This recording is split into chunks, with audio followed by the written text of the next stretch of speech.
for years, winning a place to live at the Playboy mansion was the ultimate dream for Holly Madison.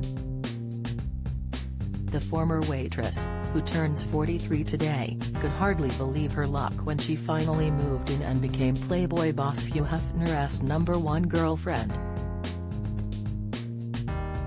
But the fantasy proved to be wildly different from the reality, as Holly admitted she felt freaked out and ashamed after taking part in group sex sessions, and was so traumatized by her time at the celeb-packed pad that she developed a stammer. The star was the late Hefner's main partner for 6 years, but claimed that behind the glitz and glamour, the late publisher was a cruelly manipulative man who stripped her of her self-worth and offered her thigh-opening drugs.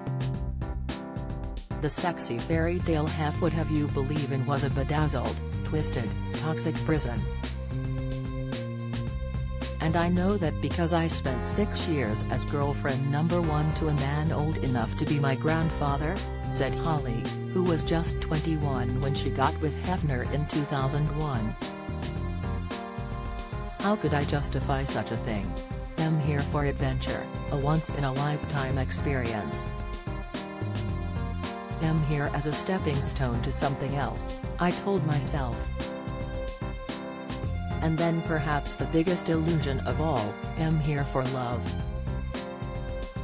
In her 2015 biography, Down the Rabbit Hole, the blonde Girls Next Door star described how she first met Hefner after scoring an invite to a Playboy party whilst working as a busty waitress at Hooters in LA. Having moved from Oregon to study at college and make it as an actress, she hoped the invite could at least secure her an audition for the magazine. The dress code specified sleepwear, so she spent what little money she had on a black corset, garter belt, stockings and a short silk robe, and soon found herself partying alongside many Hollywood stars. However, she wrote that the host was slumped in a corner, leading Holly to wonder if he was senile. And when she introduced herself, she scored a simple "nice to meet you, darling," before he moved on to the next person. The party invites kept coming though, and a year later she was a regular. Already dreaming about what it would be like to live in the mansion full-time, Holly said she couldn't understand why none of Hefner's girlfriends looked pleased to be there. She wrote, "His harem of girlfriends would trickle down to take their seats next to Hef at the dining table. I could never understand their lack of enthusiasm. Initially, I assumed they were spoiled, jaded, or just not a good fit in Hef's world. This may sound naive, but I didn't immediately realize that they were actually required to sleep with him." With the lease on her apartment about to end and her acting career still a non-starter, she decided that becoming a girlfriend could be the answer. She got her big break when Hefner invited her to a club night with 6 other women. However, despite the glamour of their all-expenses-paid VIP area, she described her companions as looking vacant. Then she claims Hefner held out his hand and offered her sedative pills called Quaaludes, explaining they used to call them thigh openers in the 70s. She declined, but on the car journey back, one of the girls warned her they were all expected to join Hefner in bed.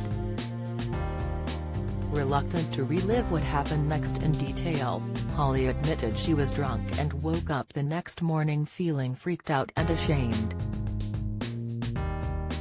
But she was desperate for somewhere to live, and despite what had happened, the next morning she asked Hefner if she could move in.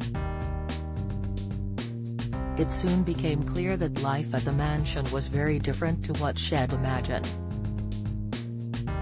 The grand staircase was covered in pee stains from his 9 dogs, and there was a strict routine, with the girls required to attend club nights on Wednesday and Friday, followed by a buffet dinner and movie night on Saturday and a pool party on Sunday. When they did get time off, the girlfriends had to be back at the mansion by 9 p.m. The worst part, according to the reality star, was the way Hefner allegedly tried to turn the girls against each other to create the impression that he was being fought over. He also berated them, ordering Holly not to wear red lipstick again because it made her look old, hard and cheap. Her trauma levels were so high that she developed a stammer, but that only endeared her to Hefner even more, and in less than 12 months she was promoted to the role of his main girlfriend. Meanwhile, the situation with the other girls spiraled. Holly claimed drug use was rife, and that one even asked her if she'd be interested in earning extra money as an escort. Nonetheless, after 6 long years, she'd convinced herself she was in love and ready to settle down, although at 70 years of age, Hefner was by then infertile.